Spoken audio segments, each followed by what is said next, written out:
You think that with every single thing that Black Americans have been through, they are not definitely going to come for revenge?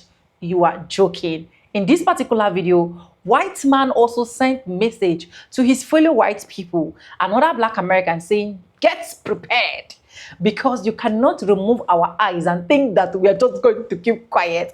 Welcome back to the channel. My name is Sonia. If this is the first time you're tuning in, do it, subscribe, like this video, drop in your comments. Lastly, do not forget to share. This video is just for educational purpose. Credit belongs to every creators in these particular videos. And let's go in. Let me roll out to those clips that I have for you guys. Welcome back. All right, racists, let's talk about your fear of karma. Racist America, you piece of shit country. You better be glad that Black people aren't actively seeking revenge. Truly laughable that your biggest fear is that Black Indigenous people will do to you what you've done to them. And while it is your biggest fear, you may also be right. Either way, there isn't a thing you can do about it. Racist America is terrified of Black violence. It fears Black memory. It fears that the targets that they've learned skills from, profiled, incarcerated, surveilled, and killed might one day stop asking for justice and start taking inventory. Let's be precise. The racist American psyche is haunted by Black rage. It is haunted by a subconscious knowledge that if revenge were ever truly on the table, America would not survive the week. They're aware that they're grossly outnumbered. They're aware that their soft bodies are fragile and unable to sustain impact trauma. And they're definitely aware that Black people are light years ahead in physical activity.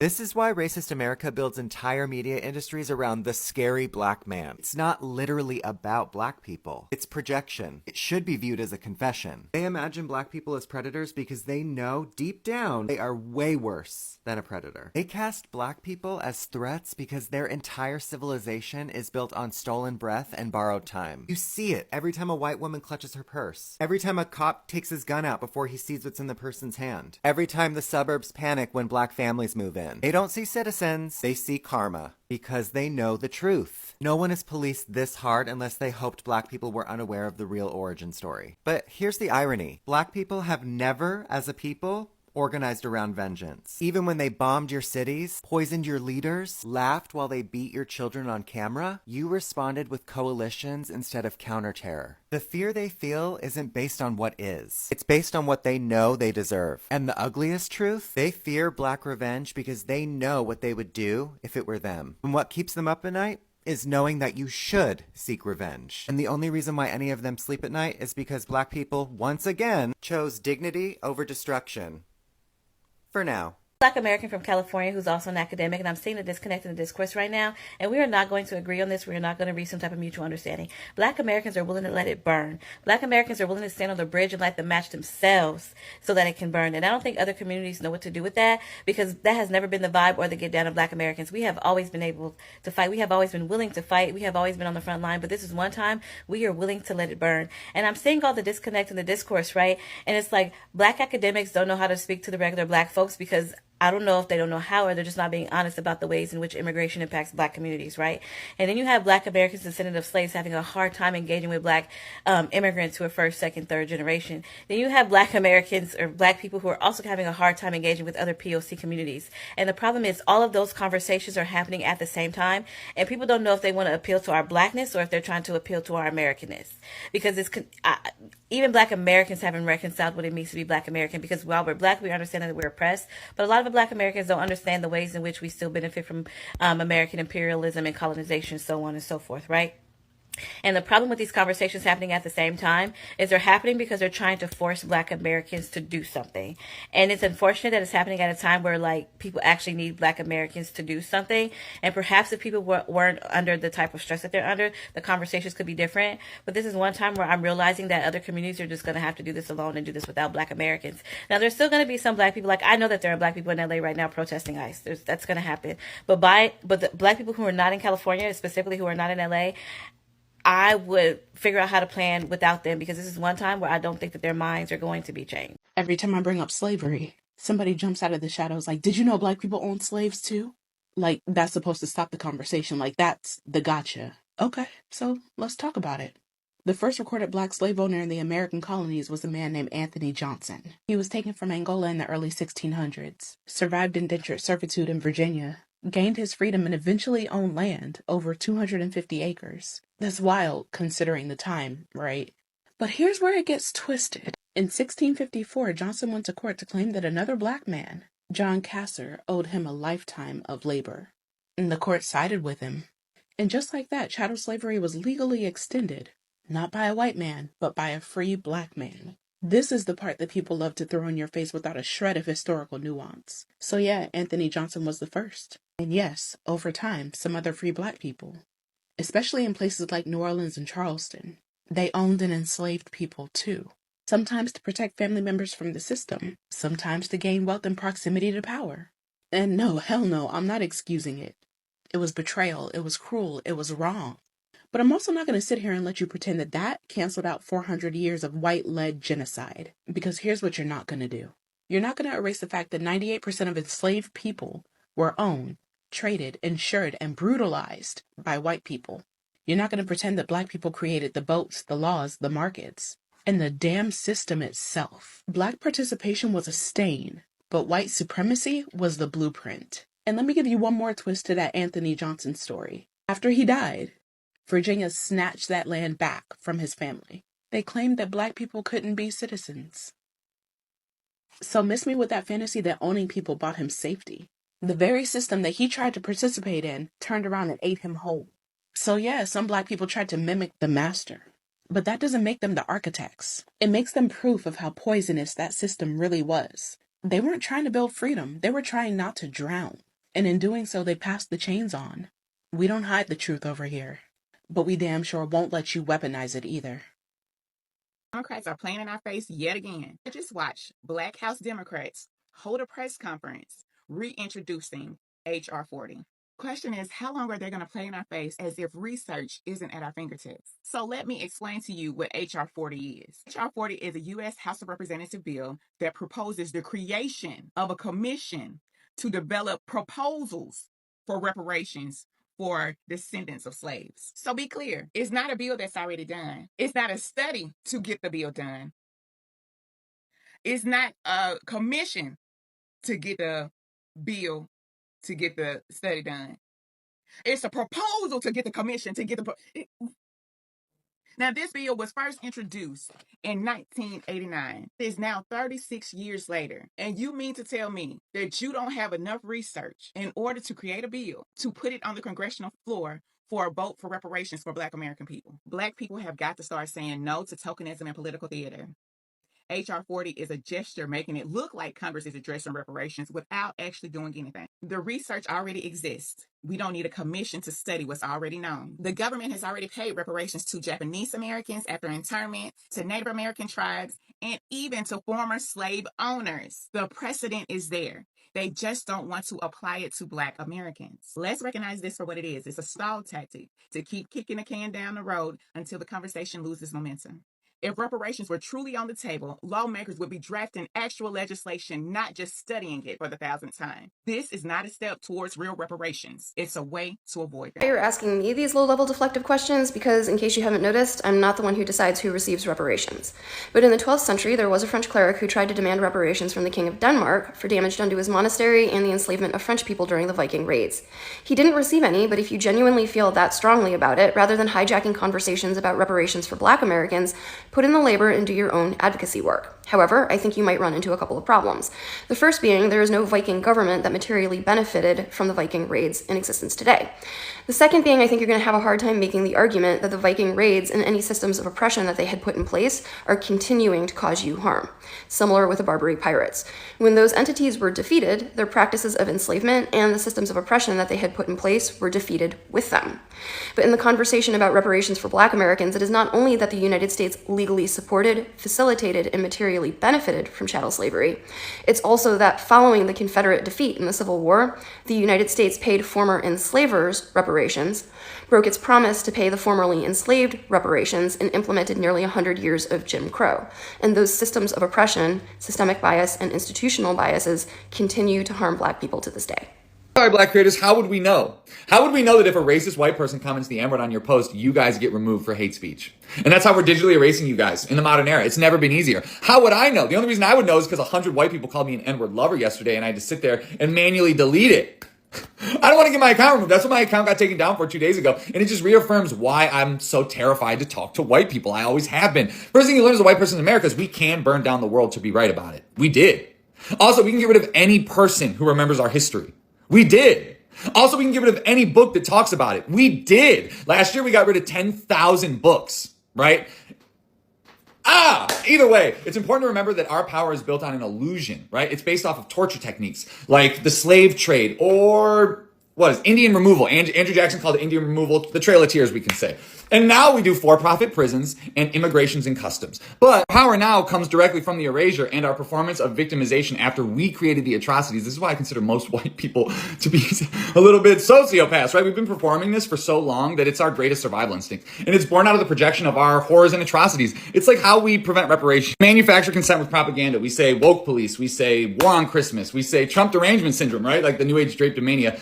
And even the Israeli occupational force, right? We say defense force now. In the future, that's an occupational force. In the future, the war on Christmas is still just corporate Christian colonialism. And we only have one word for the victimization we cause, and it starts with geno and it ends in side because it's the only way to prove that we're chosen. Lastly, I think I can say the natural tendency of Western colonial settler states to create ethno-states and militarize their youth is the inevitable path any nation state would take if it persecuted their own citizens. To all people out there who believe in the supernatural, let me tell you what's happening in this country. Our ancestors are causing in Black America. Let me offer you some proof. All the major elements have been hit. The fire at Nottoway, that's fire. The white man who was found in Lake Lanier, that's water. The tree falling on the Confederate Museum, that's earth. The tornadoes that's been blowing down mostly non-black areas, that's wind. The lightning that just struck the police vehicle in Oklahoma, that's lightning. That's all the elements. I've had visions, and let me tell you, it's gonna get 10 times worse. Our ancestors are on a spiritual fucking rampage right now. I don't know if you've noticed, but you may want to turn on your TV. Because the next time it actually comes around, it's going to be 10 times worse. They are demanding we be treated correctly and given reparations for what we've been through.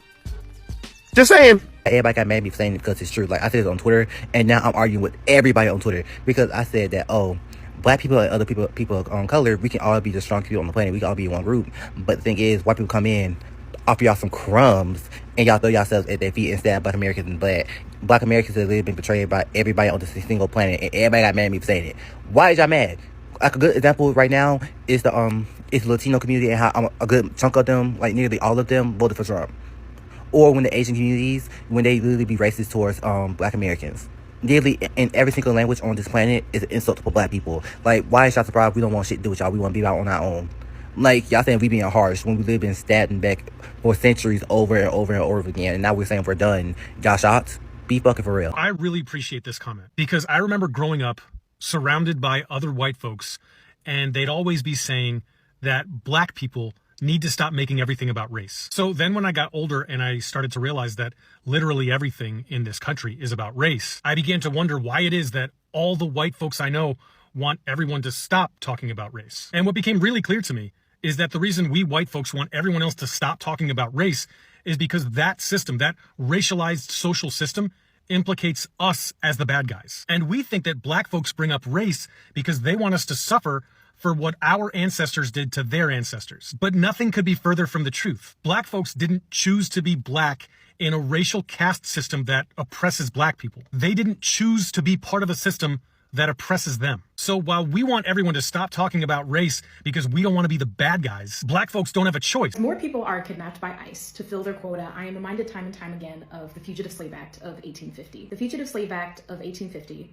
essentially gave officers and people the right to kidnap Black people who they believed ran away from their enslavers to be free. You can probably guess that even if that person was legally free, they could be kidnapped, even if they did have legal papers that they were a free person. Often, people who were kidnapped under the 1850 Fugitive Slave Act could not testify for themselves or did not have a trial with a jury in court. They could just be sent back to their enslavers or worse.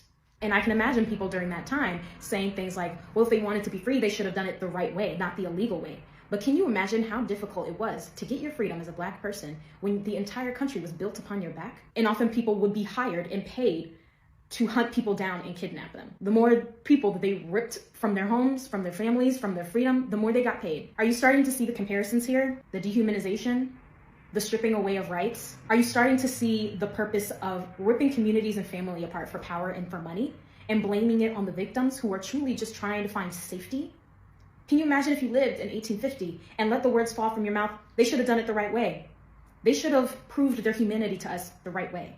That doesn't make sense to me, and it doesn't make sense to me now. And I cannot believe I'm alive watching an act that I learned about in school in 1850 appear right before my very eyes again, with basically no difference from how it was in the 1800s. It's the exact same. I don't want to end this on a sad note, so please educate yourself on your rights and protect your neighbors, protect your friends, protect your family, and learn your history so you recognize when it is repeating, very obviously. A lot of people don't know is that there were very few slaves imported into the United States between 1775 and 1783. And that's because of the American Revolution. Everyone knows about the Boston Tea Party of 1773. This made the British very mad, which made them start the Intolerable Acts of 1774, which imposed a series of taxes on the colonies so that they can pay back the money from all the goods lost in the Boston Tea Party. Well, the colonists weren't going for that. So they started a committee called the Continental Congress. And in 1774, they made a document called the Articles of Association, which stated by if December 1st, 1774, Britain hadn't removed the Intolerable Acts, then they would put a ban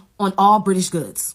Well, Britain basically laughed in their face and doubled down on what the fuck they said. So in 1775, Great Britain imposed the Prohibitory Acts, which basically removed the colonies from the protection of the British Crown. Not only that, they was going to seize and sink any vessels coming from and to the colonies and banned all goods from coming to the American colonies. So basically, there were no British goods brought to the Americas between 1775 and 1783. And that means slaves too. In fact, there were very few slaves. The last slave ship that was brought to the Americas between that time period was in 1777. So between 1775 and 1777, only about 1,000 or so slaves made it to the Americas. Not only did the British stop slaves from coming to the American colonies, the British took 1/4 of the entire slave population to join the British Army. In 1775, Earl of Virginia, Lord Dunmore, proclaimed that he would free any slaves who joined the British Army to fight in the American Revolution. About 80,000 to 100,000 slaves escaped so that they could cross over into British lines. So yeah, for 8 years, there were no new slaves imported into the Americas, and they got 1/4 of their population stolen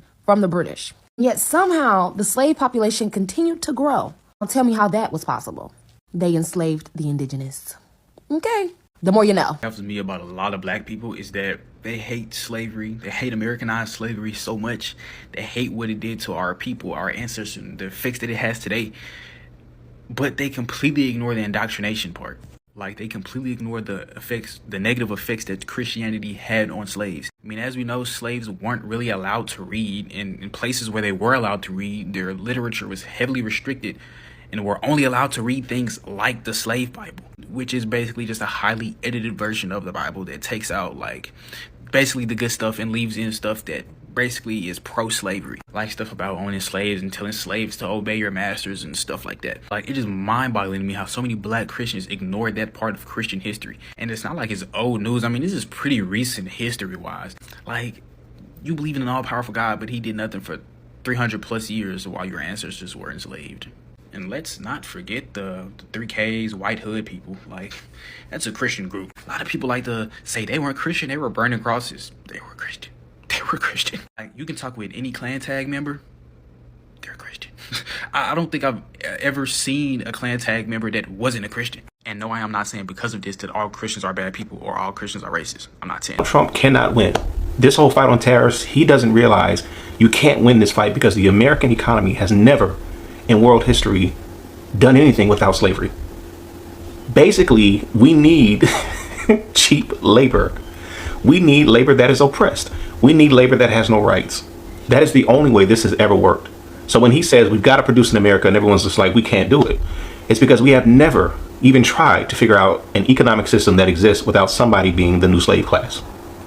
If you go back to the roots of America, right? You go to the American Revolution, yay, we win. And then what happened? The country went into a serious depression. That's what they left out of the history books. So we always talk about the Great Depression and FDR, how he, rallied the troops and the New Deal.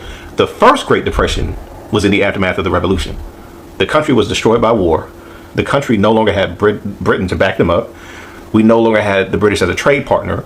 And all those British territories, like in the Caribbean, Southern planters couldn't send their crops there anymore for sale because the British are not messing with you no more. The country was in a depression. What pulled it out? Slavery. Slavery was actually dying. And then all of a sudden in 1793, the cotton gin gets produced, and it's like, whoa, we have new life. And so the same field hands that go out and pick cotton, they're now like 300 times more productive. And so all of a sudden, America figured out we can flood the world market with cheap cotton because we don't have to pay the labor.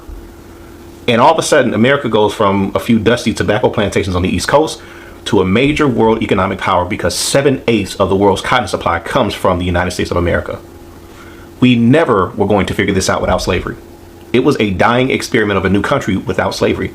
And so you fast forward, all of a sudden, we're in a situation now where Donald Trump wants to figure out how to do everything the American way. And people are like, that's not even an option, bro, because we don't know how to do this without slavery. The capitalist system that we have has quite literally never worked without a slave class. And so when people talk about the immigrants, we need them to pick the strawberries. Who else is going to pick the strawberries? If they don't do it, strawberries are going to cost $80. Yes, because we have never even tried to imagine an economy without slavery. And so a lot of people get worked up when people talk about slavery. And why does everything have to be about slavery?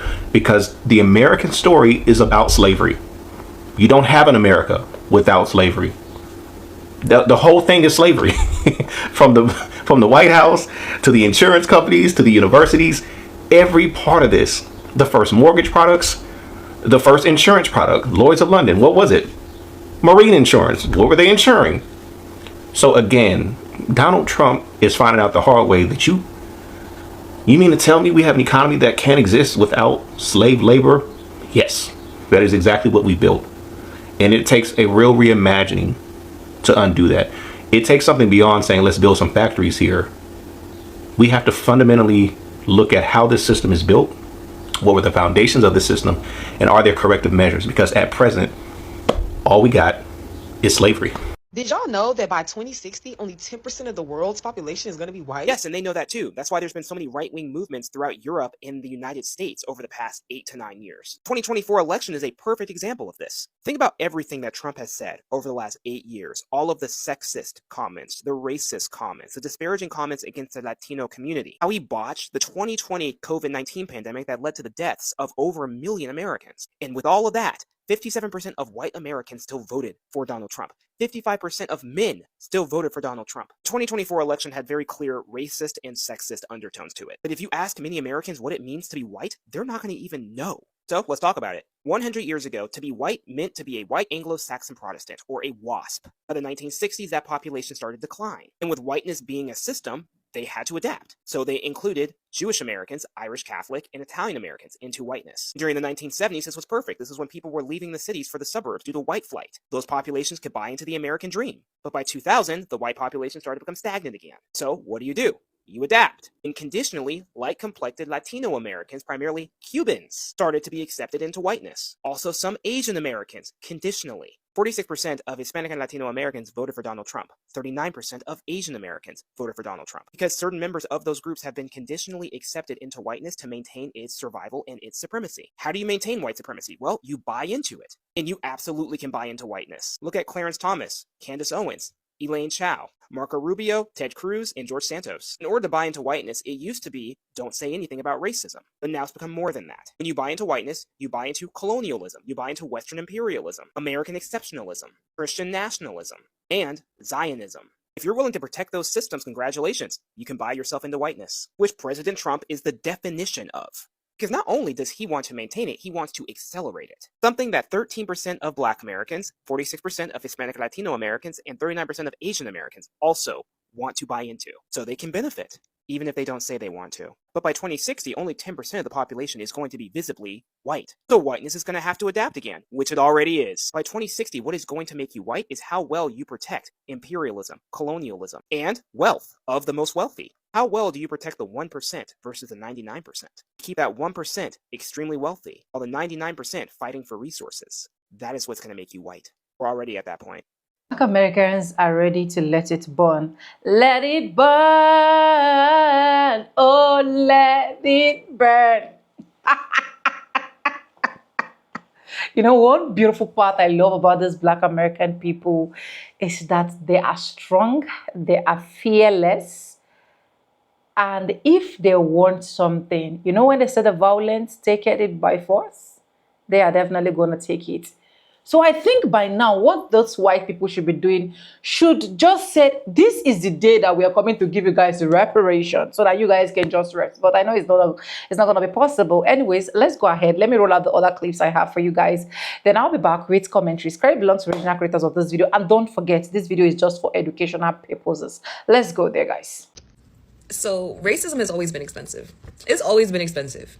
It's just, they always thought that they would have the fee. They always thought they would have the fee, and hell, for a good minute they did. They had the fee to give. See, the problem is now they don't have the fee. They don't have the fee, so it's becoming a problem. And rather than stop trying to pay the fucking fee, y'all will literally kill yourselves and kill the reputation of this country, of this nation, trying to pay a fee that y'all should have been stopped paying.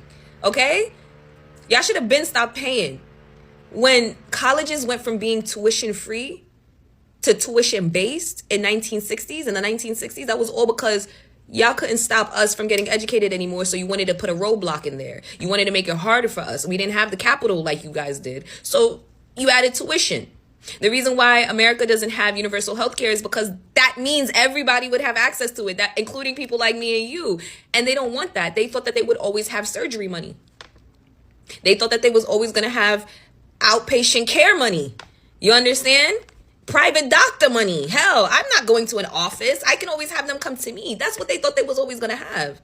And as they started to see that they were losing leverage, rather than stop paying the fee for racism, they said, bitch, here, take my arm, take my leg, take my organs. To the point where you guys are where you are today. Still trying to pay a fee. Going out of your way to pay a fee. That literally is killing you. It's killing you. And then now that you're starting to realize that y'all really did fuck around a little bit too much, you want my pretty black ass to get up out of my seat to come and fight for you? Oh, you're fucking stupid. Oh, you're beyond stupid. You're beyond, my pretty self. You see me? Y'all see my brothers and sisters? They fine too. We supposed to get up out of our seats? Up out of our beds? And I heard a white woman literally said, black people, stay where you are. I would never take no advice from white people unless it was on how to be selfish, because that's the only thing that I think that they can give. However, this white lady said, do not get up out of your seats. You want to know why? They want us to get out and be in the streets so that now they can plot to kill us. Us doing exactly what we're doing. Like, this is why they so hot. This is why they 50 degrees. Like, they hot because they wanted us to come out there so that we could be fucking sitting ducks. Especially considering they done seen how fucking expensive racism is now. But it's always been like that. Y'all just didn't care because y'all had the fee. Years old when I found out that some people believe that the transatlantic slave trade was a hoax. Like, there's people out there that think that it was impossible to sail across the Atlantic. I'm literally putting this here because I can't believe, like, my own eyes couldn't believe it at first. Some people think that there were indigenous black people in the Americas. Children were left behind. The schools need to be reopened. Also, whenever you think there's a huge conspiracy, I feel like your first question should be, why? For what purpose? Like, if this would be the most elaborate conspiracy, to what end? There has to be like an obvious answer. And if there isn't, then I feel like your conspiracy is wrong. I'm sorry. A lady on here I follow said, if only 7% of the world's population is white, then who's enforcing white supremacy? And I looked it up. I believe from different articles that I read, it ranges from 7 to up to 16% of the world's population is white. That's all to say, a minority. And I know that we all know that under these systems that dominate and control us, we all contribute in some way. And unless we unlearn, we will all continue to unconsciously contribute in some way. But to hear the number, to hear the percentage of a population, and I also believe within maybe, let's say it's up to 16% of the world's population is white. I personally believe that in this day and age, only a fraction of that fraction is actually white supremacist, actually racist, actually believes in this ideology. But that's all to say, only a fraction of the world's population has us in a chokehold like this. It's actually embarrassing. But in all seriousness, it's something to reflect on and to note. It's very easy to point the finger over there and say, it's them. They're doing this to us. But sometimes the enemy, for lack of a better word, is much closer to home than we realize. And I think it's better to reflect within our own spaces and to ask ourselves how we can do better first before we start pointing fingers and say, well, they're not treating us well. Because it really doesn't matter if it's a minority of the world's population. I'm going to say what I want to say. and I'm not going to address anything, and I'm going to go back to my fucking exam season hiatus. It will never be any of your white places to critique and police the way an oppressed person reacts to their oppression. And that applies in all fucking circumstances. Every single circumstance. And those of you who want to support people of color, yeah, it will never be your place to critique the approach that people of color take to getting their freedom. And it will never be your place to critique the way people of color operate in said movements to get their freedom. And it will also never be your place to critique the way the people who are supporting said movement operate as people of color within said movement when they are reacting or interacting with white people. Those of you who tell me everything isn't about race, everything is race, ho. Everything is about race. Everything is about race and race relations. Because you listen to certain people, you ignore others, you amplify certain people, you give certain people graces. And then on top of that, you will critique the way that the people that you are villainizing react to your fucking inflammatory actions. It makes no fucking sense. And that's why I don't trust any of you. None of you. I don't trust you. You can wave every flag you want to wave and put everything in your bio and put everything in your fucking name. I don't trust you guys because you fundamentally disregard the way that basic racism is woven into our institutions. It is a part of the fabric of the makeup of modern society. So why the fuck would you not think that it is part of movements? It is the most relevant factor to me. It is the most relevant factor because it impacts the way everybody moves. It impacts the way I observe behavior. Because a lot of you don't want to admit that you don't listen to people of color. You have to wait for a white person to tell you to do something and then you do it. And that's not just white people, that's all people as well. I will do another video explaining the way this relates to Congo. Currently, America is rebranding itself to New Age racism. What's going on in DC is this country's new attempt to terrorize black people. That's it. There's nothing else to it. They're going to go around all the blue states doing this. I guarantee you. They want to see how we do under military occupation, and they have to test this out just like they wanted to see how we did during COVID, during the shutdown. And just like I explained to somebody before, this country was built off of oppression. This country built off of slavery and all these other things, right? So for them to make this country great again, they have to try to reinstitute these things, right? They have to reinvent racism, and they have to reinvent the wealth gap, and they essentially have to reinvent slavery and poverty. They have to reinvent these things through prison, through damaging people's homes and communities. However they do it, this is what they need to do first. They've been looking for a way to galvanize black people to get into this fight one way or another. This is what they want. They're going to go around black neighborhoods, bothering black folks, terrorizing black people.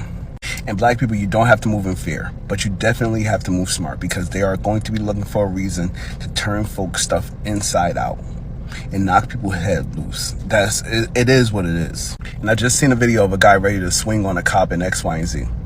Listen, don't fall for their tricks. They're going to taunt and tease.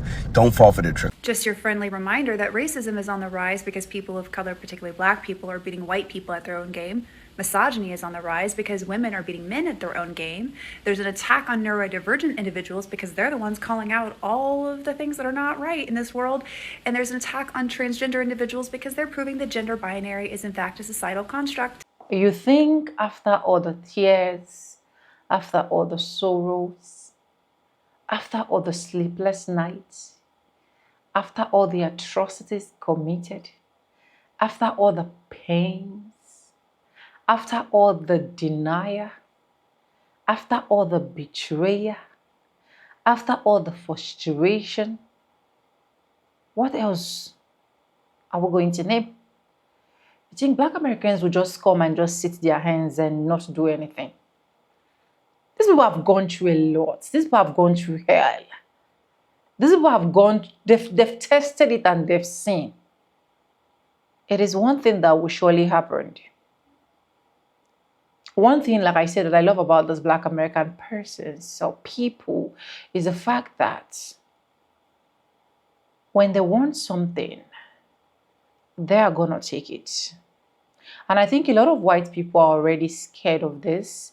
Even people, the white supremacy, yeah, they're scared. They already know that these people right now, they are not keeping quiet. These people right now are not seen as those old time. These people right now, we are in the media stage whereby in every single places their voices will be heard. And I'm happy for this generation, right? I'm happy for this generation, because how long do you keep beating me and I keep crying without saying a word? How long do you keep cheating on me? How long do I keep getting your frustration? How long do I keep getting your betrayal? How long do I keep getting denied that this property is actually mine, but I can't take it? Or even if I have to take it, I need your permission. Even if I get your permission, is a might that I might take it or I might not take it. You know, when you think of what Black Americans have actually been through, you will know that it's not going to be all that easy for them to just let go. And if you're a Black American person watching this video, I just want you to make your voice more louder than before.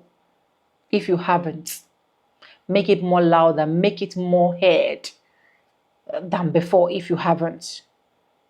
Yes, because it is you guys that can actually come together and say, okay, let this happen.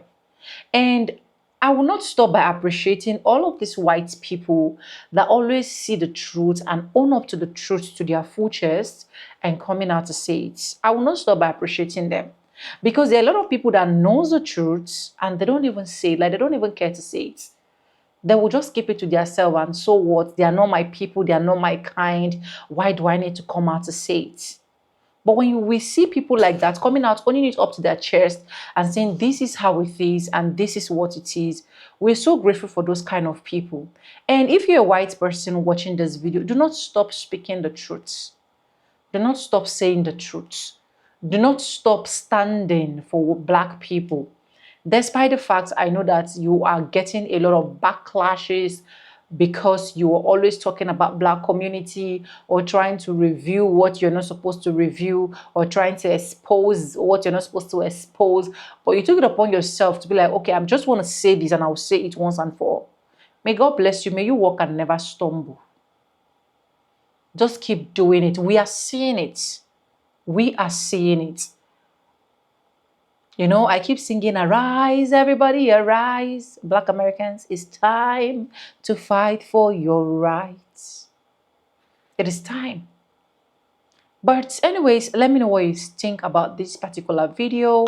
Like I said from the beginning of this video, and I'll still say it here so that everybody will get it clear, this is just for educational purpose. This is not a bash. You know, we don't support any form of violence in this our channel. So this is just us bringing videos to educate ourselves more. And every clips we use in our today's episode, credit belongs to the original creators of this video. We do not own rights to those videos, right? And let me know what you think in the comment section, right? Do you think Black Americans will give up coming for revenge, or do you think they are still going to come more for revenge? Let me know. Subscribe, like, comment, and share. And yes, with no further ado, I'm going to be Simba, and I'll see you guys in my next one. For now, bye, guys. I love you guys. Mwah. But if I've never told you as a Black American person that I love you, this is a heart for you. I love you, and take good care of yourself. Just stay safe out there and make sure that every single thing you're doing, you are just on point. You are loved, don't forget that, no matter the circumstances surrounding you.